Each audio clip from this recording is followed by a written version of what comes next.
La realidad nacional. Con análisis periodístico profesional. Los temas de país abordados con profundidad y credibilidad.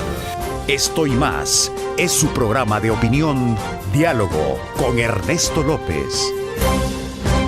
Vamos a proyectarnos, obviamente, a descifrar cómo este nuevo gobernante que resulte electo va a dar paso a la formulación de políticas, fíjese usted, sociales. ¿Cómo lo va a hacer? Sabiendo que este nuevo quinquenio, las formas de gobernabilidad del país, digamos, serán muy complejas, especialmente porque, a juicio de expertos, a quien resulte ganador va a recibir las finanzas del Estado de alguna manera muy complicada. ¿Qué es lo que en el país definitivamente se necesita para poder no solo refrescar, sino consolidar las finanzas del Estado y cumplir con una agenda social? ¿De qué estamos hablando? Es un tema muy interesante que vamos a tener esta mañana en el contexto ya de un silencio electoral, como lo dijeron anoche autoridades del tribunal. Acompaña. La primera plataforma política que un partido presentó al país fue el Partido de Conciliación Nacional, de grata recordación. Entonces, presentamos ahí una visión de un nuevo país. De entre aquellas cosas que parecían utópicas que se fueran a aprobar por las presiones que sucedían en el país.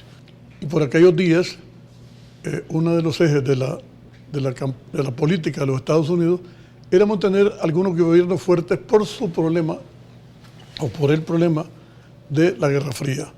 La ciencia política dice que para que uno ejerza gobierno debe tener un terreno donde ejercer el gobierno. Una institución armada que se encargue de garantizarle a usted el territorio, entendiendo territorio también y población. Y una población que legitime sus actos. Estos gobiernos tuvieron la sabiduría de crear todo eso. Una fuerza armada, tenían los cuerpos de seguridad pública y un gobierno corporativo que llegaba desde casa presidencial hasta el último rincón del país. La democracia parece ser que se ha convertido en una tolerancia. Qué buen punto, le iba a decir eso. Y eso tenemos una democracia demasiado permisible. A lo largo. Esto parece, yo lo decía... ¿Democracia es sinónimo de tolerancia? No. Por el ejemplo que usted me pone. No. Pero les digo, la hemos confundido con tolerancia. Y a veces esos son los errores de la historia, que cuando se cree que el poder es la capacidad de hacer lo que yo quiero hacer, me da la autoridad para poder hacer y deshacer. Tenemos es un Estado que no es fuerte, que no es capaz de hacer que se cumplan las leyes que supuestamente rigen esa estructura del Estado. Si esto sigue así, vamos a ir pasando como sucedió cuando la primera vez usted votaba, ganaba la elección y de repente en el recuento la perdía. Hoy la libertad de expresión, paradójicamente, está limitada y ordenada por los medios de comunicación social. Y te voy a poner un ejemplo. Usted puede ver cómo por algunos medios de comunicación, sobre todo escritos, invisibilizaron al presidente de la República cuando inauguró el año escolar.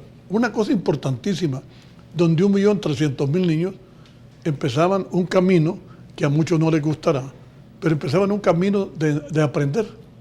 Eso de invisibilizar, eso no es democracia. Los editoriales, los periódicos confunden que en la medida que estructuran o están pegados a una estructura de poder económico, creen que no van a seguir subsistiendo. Claro, los anuncios siempre van a existir, siempre tienen necesidad los comerciantes de anunciarse para que haya consumo.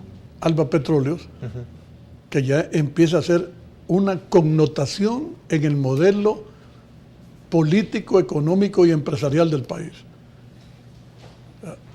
Es decir, a repartir hay responsabilidad social. Con responsabilidad social. Responsabilidad. Y fíjese que así como preocupó cuando apareció el FMLN, así como preocupaba cuando habían el MNR en la época de nosotros, o los partidos que eran de tendencia de izquierda, ahora más preocuparse por cuestiones ideológicas. La preocupación algunos patrocinantes es la preocupación de la enseñanza que está dejando Alba Petróleos en la responsabilidad social. es que el país no retroceda a un pasado del cual venimos. Hay que tener el pasado como un referente para no cometer errores, pero el que pierde el tiempo viendo el pasado, el resto pierde la perspectiva del futuro. Y nosotros debemos de pensar en una perspectiva de futuro de país. Yo decía donde nuestros hijos, sus hijos, mis nietos, mis bisnietos, puedan, como en estas fotografías que veo en su set, trajinar con seguridad y en libertad por nuestro país. ¿Qué es lo que está pasando en el país? Y digo, ¿qué es lo que está pasando? Porque nosotros ahora tenemos a una sociedad inmiscuida en un problema de delincuencia muy fuerte. Si esta situación hubiera pasado, donde la superestructura estuviera controlando todo el poder, esto no hubiera pasado. Yo me atrevo a decir que si el presidente Funes no denuncia eso públicamente, quizás no hubiera pasado. Y digo quizás para darme un margen de error. Usted ha visto cómo en el aeropuerto y en algunas partes han detenido personas porque llevan $20,000, $30,000 y no dicen de dónde viene el dinero. El problema es que la estructura de poder que había se prestaba para esas manipulaciones.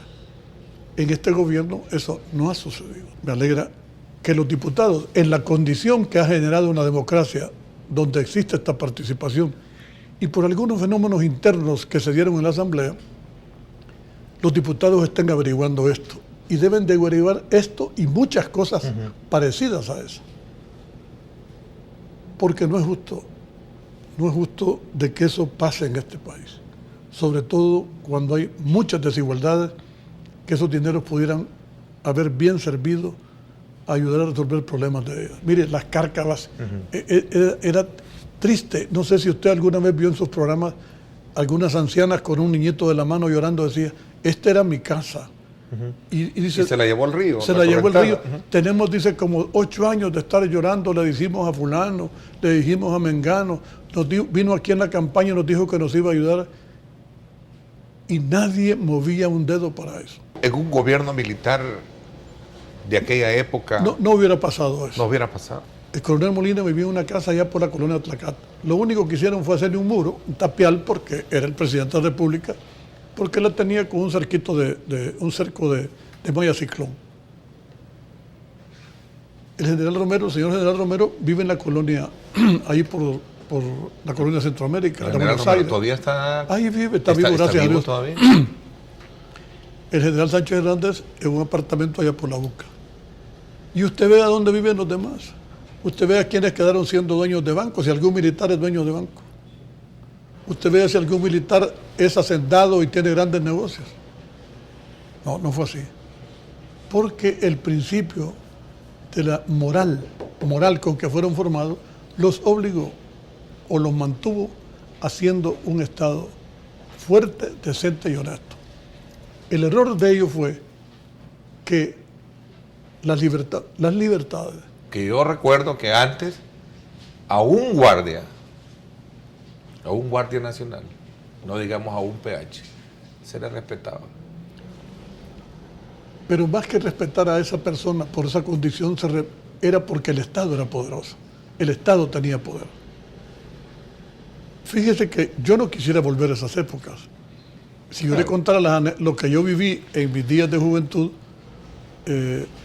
persecución. Yo tuve que irme de mi pueblo porque a mi padre le dijo el jefe de la comandancia. Sí, que don Armando lo dijo, yo le aconsejo que le diga a Luis que mejor no se meta en nada, que no se meta en problemas con nosotros.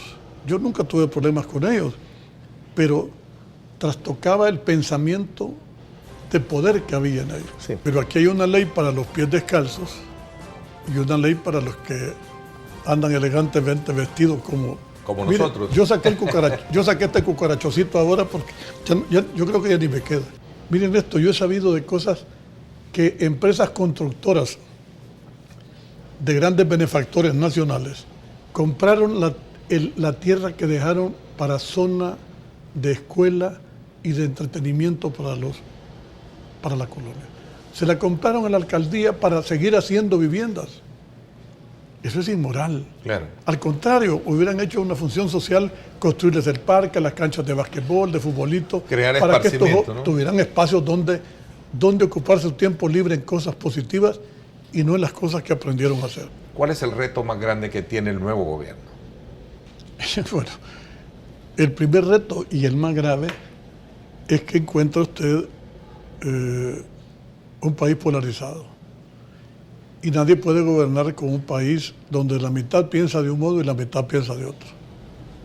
Este es un hecho que tiene que haber madurez política para abrir espacios de concertación y no solo pensar en que le vamos a dar a los diputados una regalía un ministerio. Para establecer. No. Yo no lo veo más en un reparto de puestos. No creo en eso. No, hablo de un gobierno de participación.